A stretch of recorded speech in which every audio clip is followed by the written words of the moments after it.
આ છે જામનગરની લાઈવ સૂકી ગરમ કચોરી, જે સૂકી કચોરી તરીકે પ્રખ્યાત છે. આજે આપણે જોઈએ એને કેવી રીતે તળીએ, અને લાઈવ ગરમા ગરમ તમારી સામે તળાઈ રહી છે.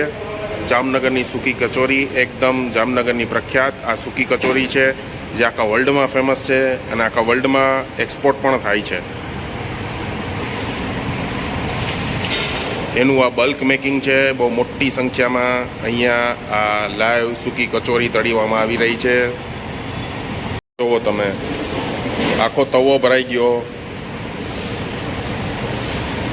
ગરમા ગરમ લાઈવ કચોરી તળાઈ રહી છે બલ્કમાં, ધીરે ધીરે એકદમ પાકવામાં તૈયાર થઈ ગઈ છે. પાકી ગયા પછી કેવી લાગે છે આ જામનગરની પ્રખ્યાત કચોરી તમને બતાવીએ. ગરમા ગરમ લાઈવ કચોરી રેડી, એકદમ ગરમા ગરમ સૂકી કચોરી, ટેસ્ટમાં એકદમ બેસ્ટ અને જોરદાર.